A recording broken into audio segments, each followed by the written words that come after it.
Welcome to For the Long Run, the podcast exploring the why behind what keeps runners running long, strong, and motivated. I'm your host, Jonathan Levitt. Through personal and professional connections in the running world, I have the privilege of getting to know some amazing athletes. I've always been fascinated by the psychological aspect of running, and this podcast is aimed at exploring this and much more. I hope you enjoy. This episode is sponsored by Janji.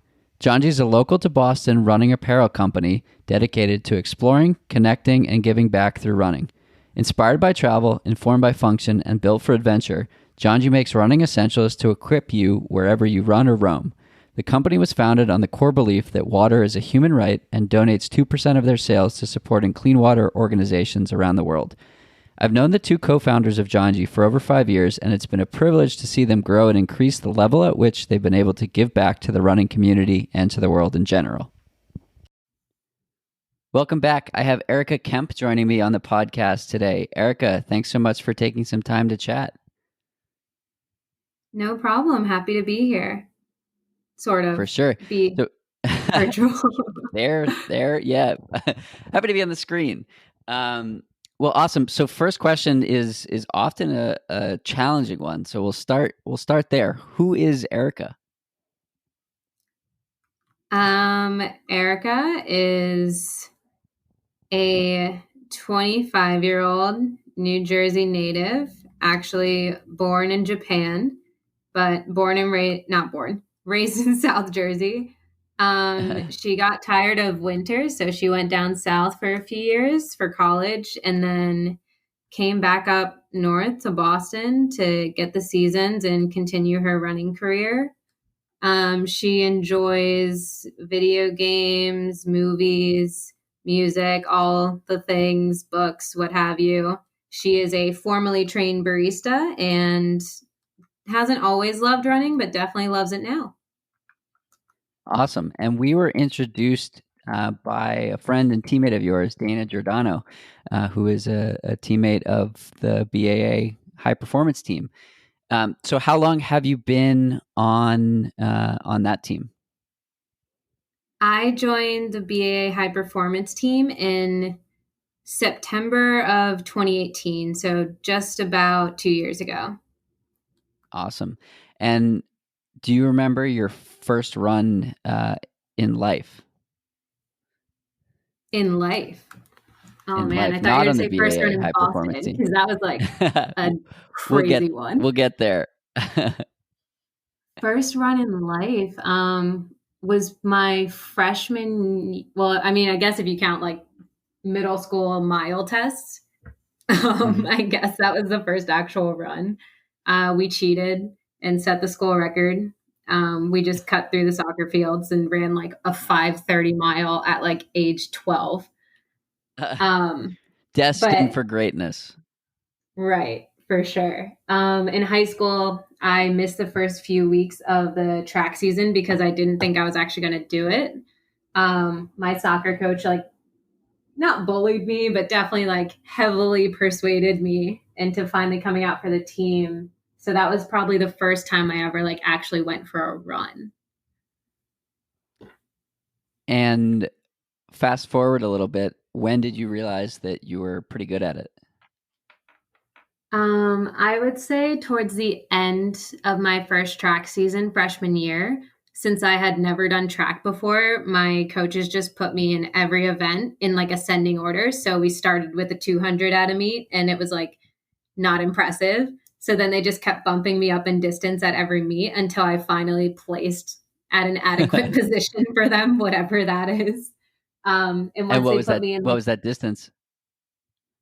It ended up being the mile for a long time, just because I was so new to running. They were like, I don't know, 3,200's kind of long when you haven't run before. But then that spring season, my last race in the dual meet, they finally put me in a 3,200 and I ran 11 minutes. And they were like, oh man, she's a distance runner. That's awesome.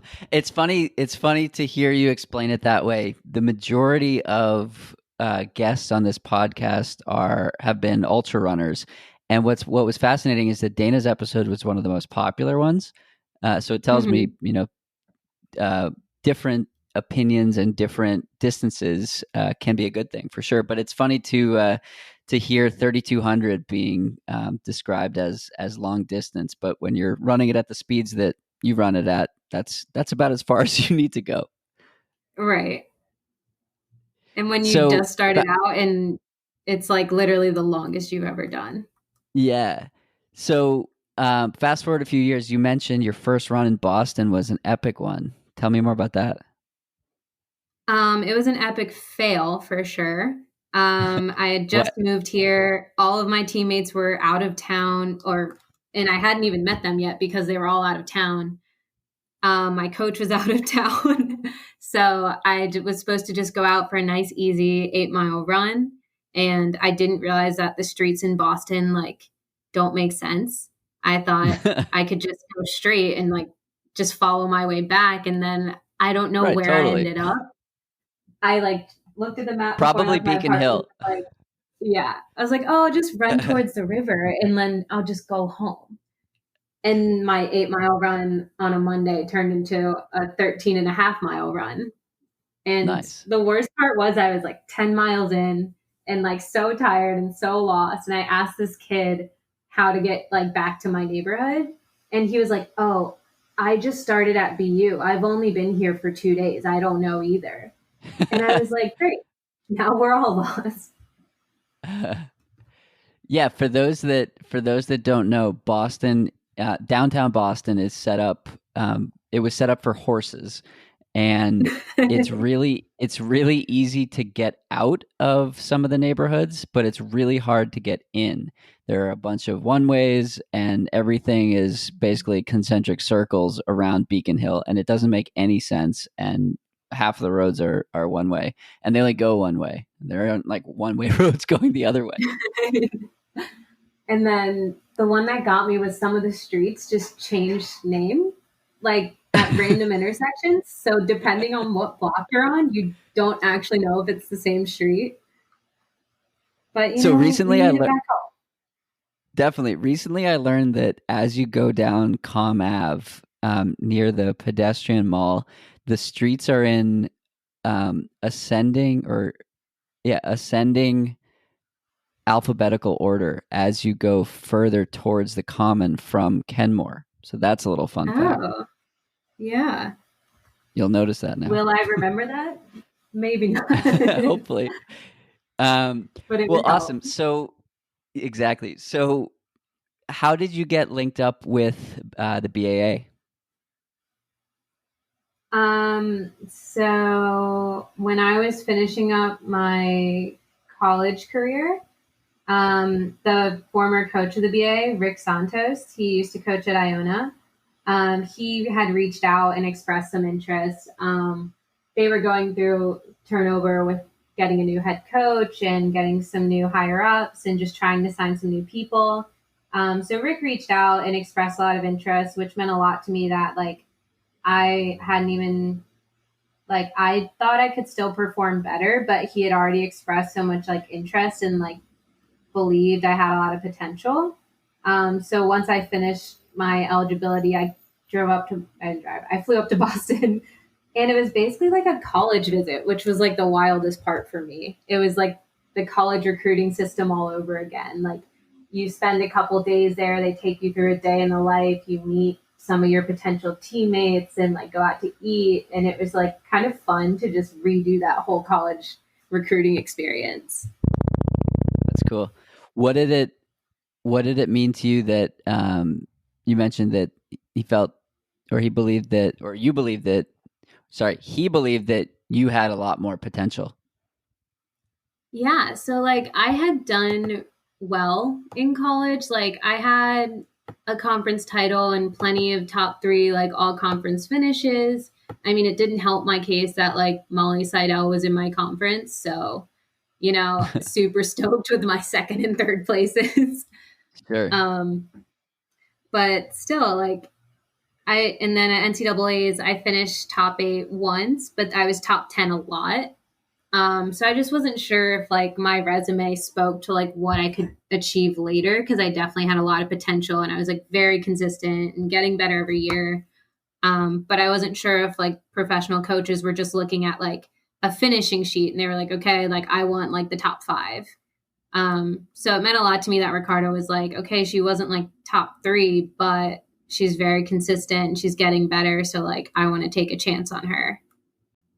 And where has that led you?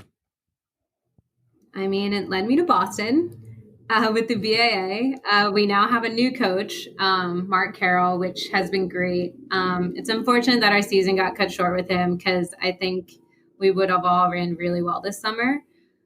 But I mean, since college, I've won a national title on the roads. I've had huge PRs in just about every track event I've tried. I still haven't run a 15 yet, but I had like a 40-second PR in the 5K. And I've done some distances I never thought I would race. So I think I've done quite a bit since then. And what's your favorite distance? Um, I think my favorite is 5K, but that also could just be because it's the one I have the most experience with. So it feels like a very comfortable place to be in, Mm-hmm. but it is fun. I agree. I think it's one of my favorite distances too. I definitely want to get into some 5Ks this fall, and I feel like it's the kind of thing that you can solo time trial a little easier than some other distances that people might be doing. So I want to hear from you. How do you break up a 5K? What's your process? Um, I think my process is I break it up into like a 2 mile and a 1 mile. Like I just don't even count that first 200 because you're just, trying to get in a position. But then I think of running like a strong but like semi controlled 2 mile, or at least like feeling like you have your legs under you with a mile to go. And then it's like Mm-hmm. mentally just kind of an all out last mile. And then you're done. Yeah, the sort of it's just that simple. And then the pesky point 1, but that's sprinting anyways. Right. I So just think like in a 5K, the mile is where all the things happen. So like you just really have to be like ready to go that last mile. yeah, it's definitely uh it's like that fine balance between feeling good enough and feeling horrible, and like when do you straddle Yeah, that line and go over the line. Um, right. why do you think you like running? Let's start there. Um, I think I like it because you get so much out of it, like mentally and physically. At least I have. Like, I think it's great to like be in shape and everything, but mentally, I think it's been a really good like exercise and just like learning how to deal with stress and like practicing routines and all kinds of things that have definitely like helped in other aspects of life. And like you get the instant gratification of like being proud of yourself for like having actually gone for the run or like PR'd in that race or like what have you. But you also get like the delayed gratification of like seeing progression over the years, which is something that's super cool. So yeah, there's just like so Is much to get out of it. Definitely. Is gratitude something you practice intentionally, or does it sort of happen organically for you?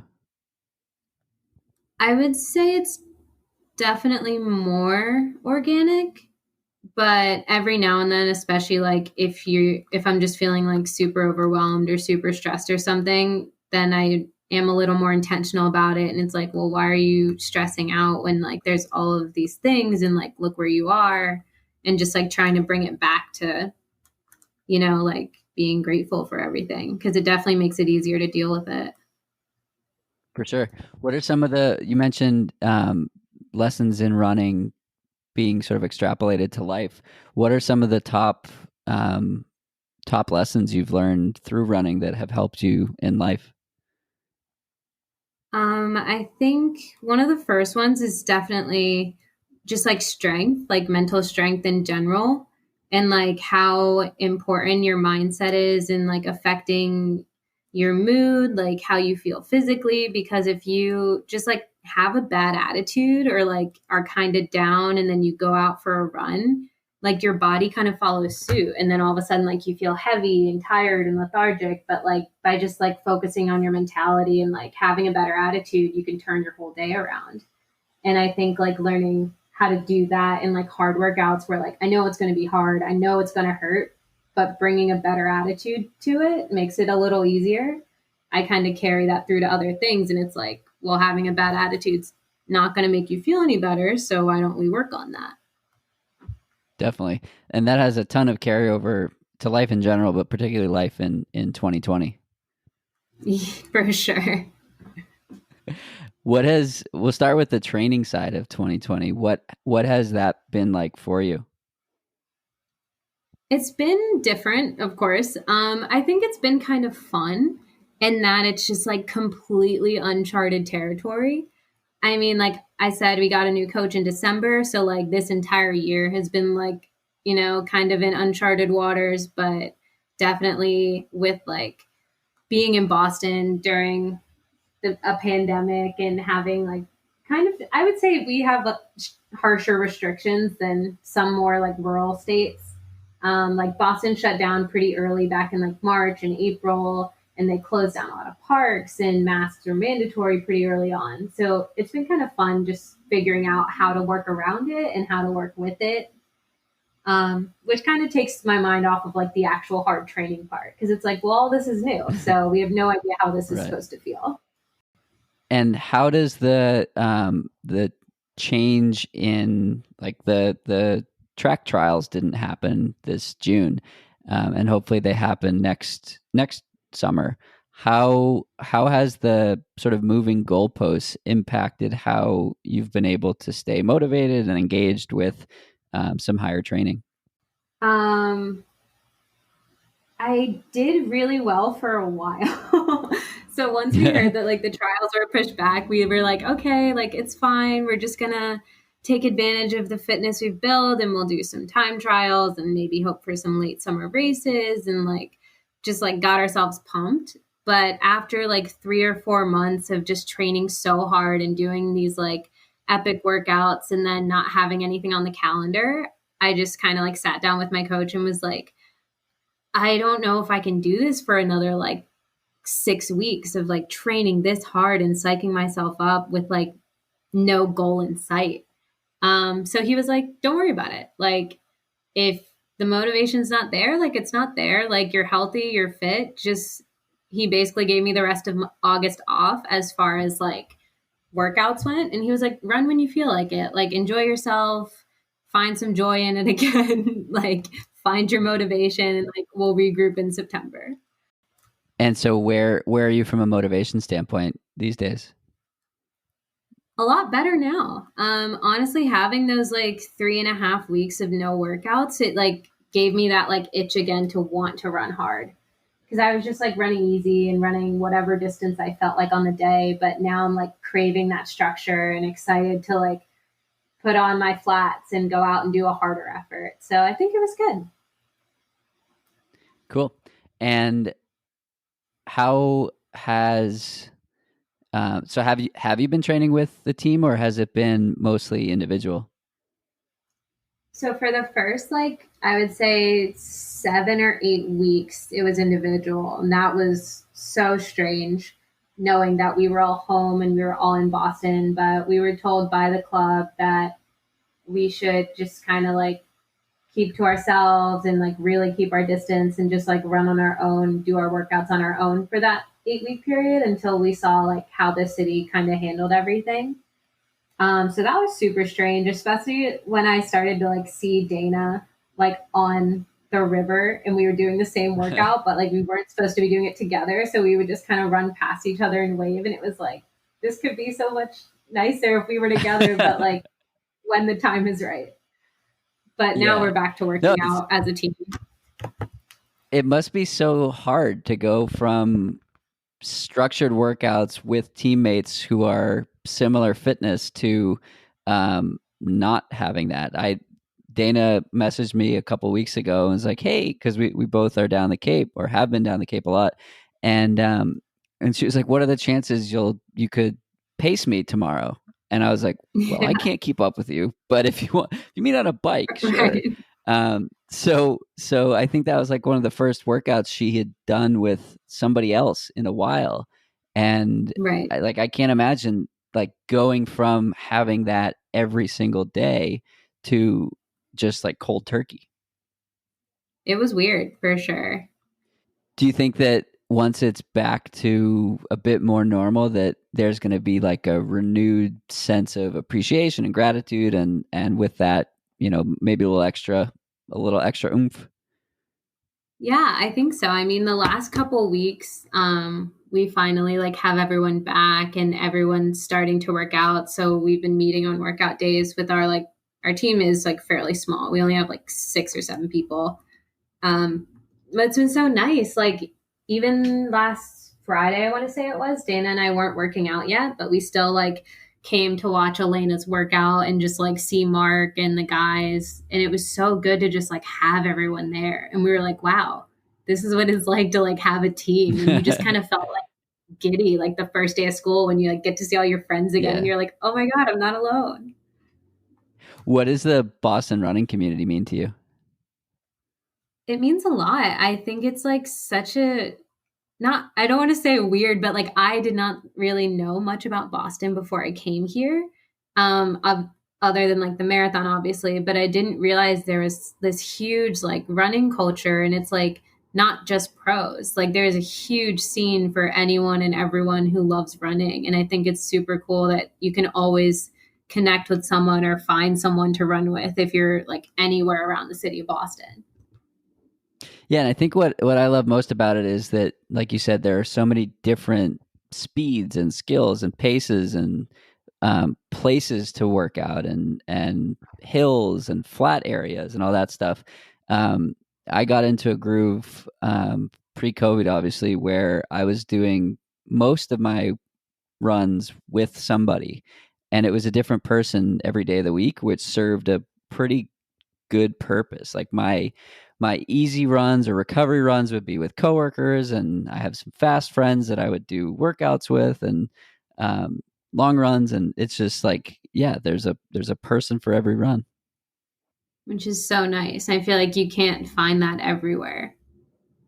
Yeah, it's I forget who called Brighton the Flagstaff of the East. It was probably Justin Britton. Oh, that's funny. I dig Um, it though. I'm Yeah, I think it's true. Thanks again to John G for sponsoring this episode. As a runner, you know the importance of hydration, but you might not know that almost 800 million people lack access to drinking water. By working together, we can create viable solutions and collectively we can have a greater impact. The John G Collective is one way to do that. It's a membership that earns you a ton of perks like discounts on gear and first access to new collections. It's also a community of adventurous runners around the world. 100% of the membership fee goes towards supporting clean water programs. I'm a member and enjoy knowing that it is a small step that each of us can take that, when pooled together, can have quite an impact. It's also great knowing that once the world reopens, I'll have runners in almost every city to enjoy a run with when I'm on the road in a new place. If you use the code FTLR, like for the long run, you can join the John G Collective for $50. You'll receive a free singlet as well as a special members only discount for life. Every dollar from that will go towards supporting clean water programs. I hope you'll join me. I'm instructed to ask you by one of your teammates, as a professionally trained barista, what is the best Hmm. coffee in Boston? Oh, wow. While I am qualified to answer that question, I don't think it's fair if I do. Just for the sole fact that I haven't tried everywhere. I don't think it's fair of me to like pick my favorite coffee shop without actually having had all of them. And I'm also incredibly biased to things that are within like a 3-minute walk of my house. That makes So sense. like I love Temptations Cafe in Coolidge Corner, but they're also across the Yes. street and I know the baristas and they're super great people. Um, but I mean, there's not a lot of like there's so many cool coffee shops in Boston and I think everyone does a fairly good job. I haven't been anywhere where I was like, "Oh, that was terrible." I mean, even Dunkin'. Dunkin's not even good, but it is good. Whoa. All right, we may have to end the podcast now. I love I have Duncan. Dunkin' on my desk right now. It's not the best, but um, like there's something about it. Yes, it's usually pretty good. Um, so along similar lines, going from coffee to food, your Instagram profile is fairly colorful when it comes to what's on your plate. How has nutrition always been a big piece of a big focus for you? I wouldn't say it's been like a always been a big focus. It definitely started in college. My sophomore year when I moved off campus, just because like I lived off campus, so it was like kind of annoying to go to the dining hall. Like at state, we did have like an athletes only dining hall, and they did do a great job of like having tons of healthy options, but it was more just like inconvenient to go back to campus after class to eat dinner.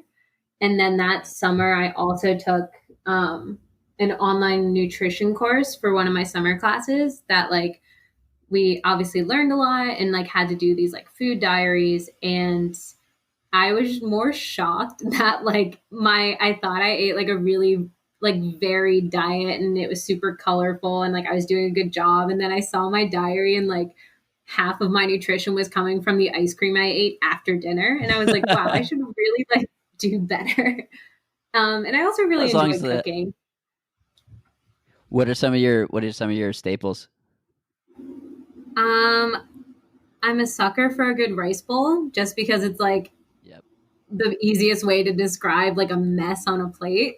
But like rice is such a good base for like any sort of like roasted vegetable or pickled vegetables, and you can like play around with different proteins.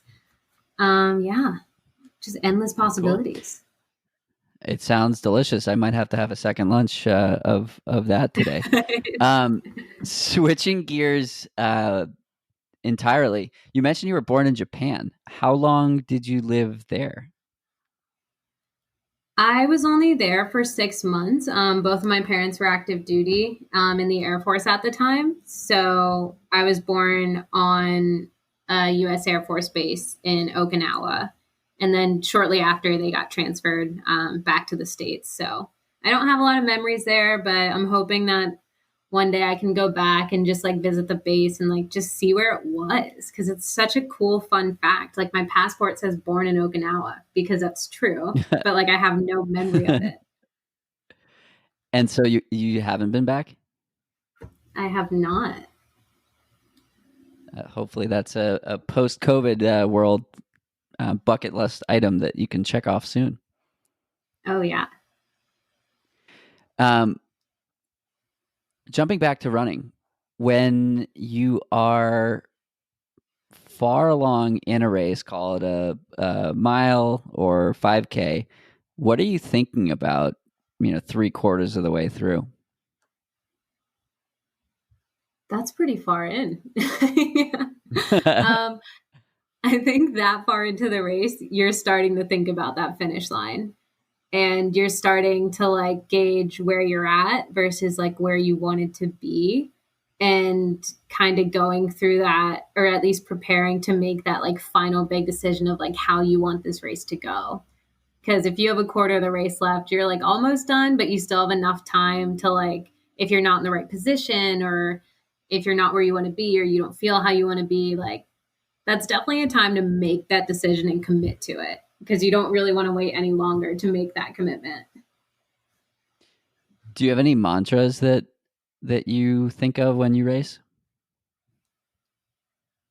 I wouldn't say I have any like specific worded mantras, but the general vibe is like you're not a quitter, I guess would be one of them. And the other one would be like, well, don't waste all of the work you've already done. Like you've come this far is probably what I say to myself. Like you're like 12 I laps into a 5K and you're like, well, you've come this far. You're not going to walk it in.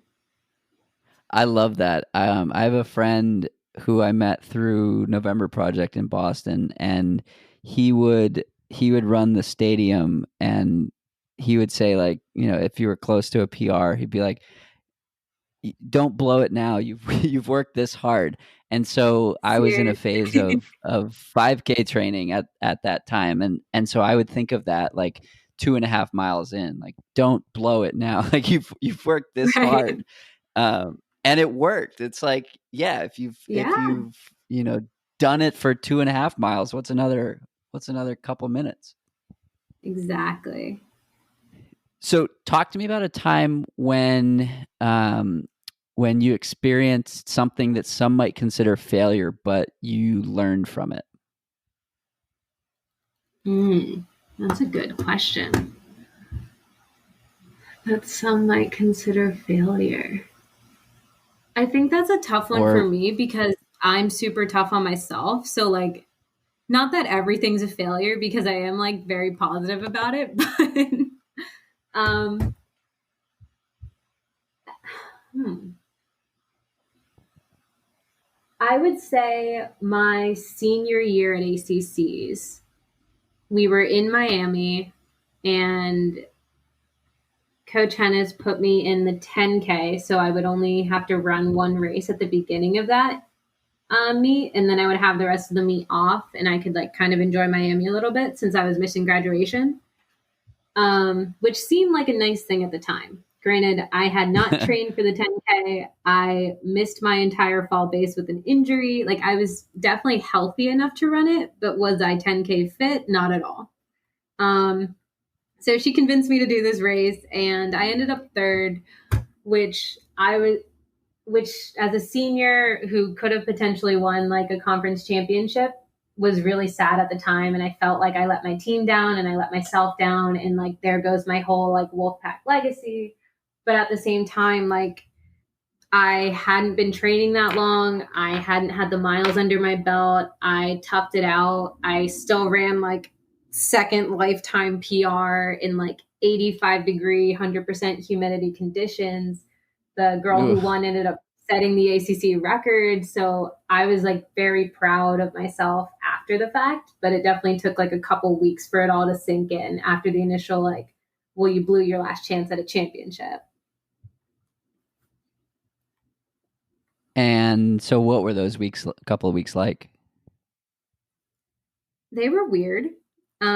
Because like I said, like I had also missed graduation. So you kind of get that whole like 2020 hindsight where you're like, well, if I wasn't going to win, like, why didn't I just go to graduation and just like annoying things like that, like floating around in your head. But then I like sat down with my coach and she was like, look, we weren't 100% ready for a 10K. Like, did it hurt you? No. Did it make you stronger? Yes. Was it everything you wanted? No. But are you better for having done it? Probably. And then by then it was time to shift focus to regionals and the 5K because she's like, well, this is like 5K regionals. Are you going to make NCAAs or not? And it's like, I want to make NCAAs. So like, get over it. That makes sense. Um, so fast forward 10 years, what are you going to be really proud of that you've accomplished? Oh, 10 years. I feel like that's a lot of time. I think 10 years from now, honestly, this answer would probably change every year you asked it to me. But as it stands right now, I would probably say I'm super proud of what I think I helped to create at NC State. Like we've always had great coaches and great team members, but my freshman year, we didn't even qualify for cross country championship. And then by the time I was a senior, we had won ACCs twice. We had been fifth and fourth at NCAAs. And I feel like I left them in a great position and they've continued on that winning streak for the last 3 years. And I could not be prouder. Um, and just to see like my teammates grow and change and just add to that legacy has been like such a source of pride for me. That's awesome. The reason I asked this question is I have started to see some consistencies in successful people and what they focus on and what occupies their headspace. And almost every time, maybe the last 5 or 10 times I've asked this question, somebody answered, or the person answered with something that was different than what I would have expected when I first started asking this question. It's basically been nothing about their own running and everything about who they're meeting and what they're doing and who they've helped and who's improved alongside them along the way. And Yeah. it's really a privilege to be able to ask these types of questions because it's so different than like what many people focus on. Like many, if you ask an amateur this question, I'd say many would say, "Oh, I'll BQ or run Boston or PR my 5K or whatever," and it's really internalized, and and if that's your motivation to get out the door every day, that's great. I find the answer of highly successful athletes or people who are high performing in their career. I had Lindsay Krause on. She had, some fascinating answers as well. I just find it Mhm. really interesting how different but similar these answers are. So thank you for that. Yeah, I mean, I just think that when you're talking about like 10 years from now, as in like you kind of feel a little removed from it. So you're like, well, what's left? And it's like, yeah, your PRs and stuff will always be like on paper, but like, what are you really going to remember like vividly? And it's kind of like the impact you hope you left. Cause that's like the scary thing is like thinking you didn't have an impact on anybody or like anything. Is that what keeps you going? I would say so. I mean, I definitely like, it's not like so much a need to like be seen or be known, like that doesn't really matter to me, but it's more like am I affecting any change in this world in any way? Like even if it's small, even if it's just one or two people, or maybe it's my club or my college team, you just like hope that you have had some sort of impact, obviously in a positive way, but that's definitely like a Yeah, huge motivator for me. I love that. So my grandfather passed away a year ago today, and the last conversation I had with him was around the meaning of life. So, small talk. And Hmm. he said that the meaning of life was to leave the world a better place than when you came into it. And that's exactly what you shared. And I think that, the more people that hear that and the more people that believe that, the better this world can be. Yeah.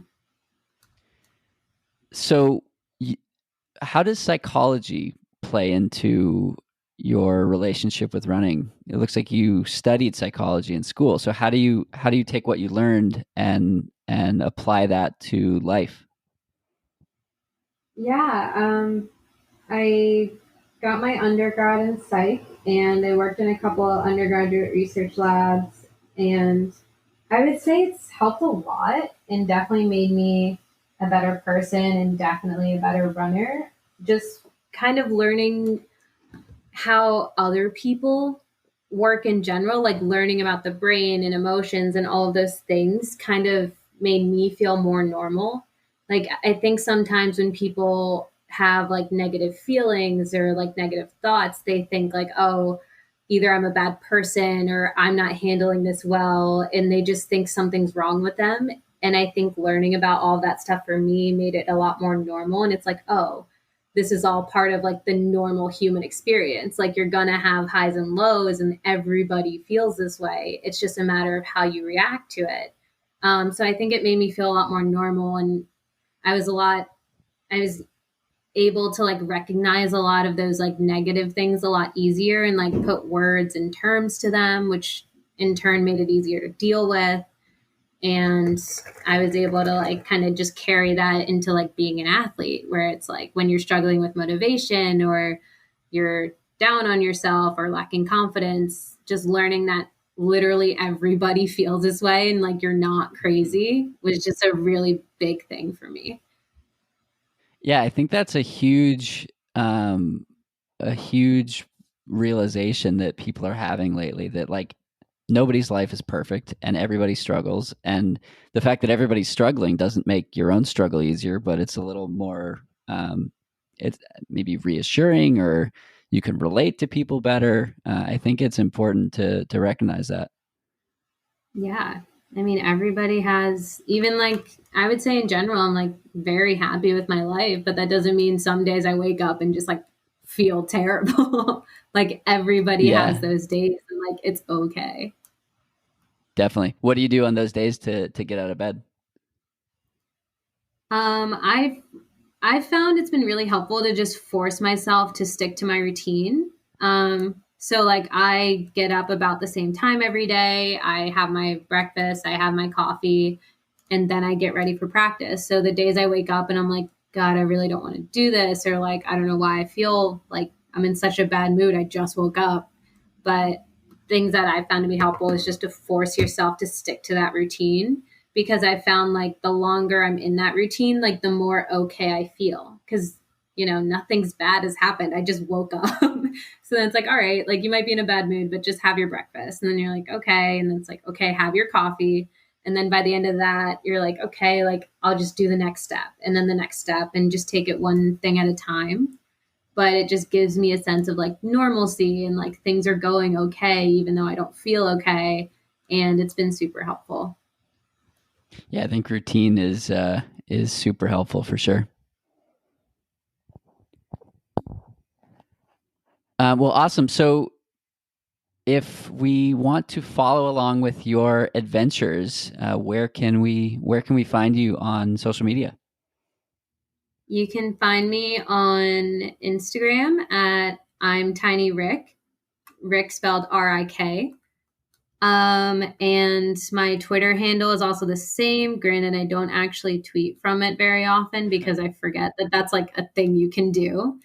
Um, I do have a TikTok with the same name, but again, I do not use it. So Instagram Just is a the one I keep lurker. up with the most. Oh, for sure. Awesome. Erica, well, thanks so much for taking some time to chat, and hopefully we can get some of those coffees at Temptations soon, because I will be back in Brookline and looking for coffee shortly. Yes, for sure. Awesome. Thanks so much, and have a good one. You too.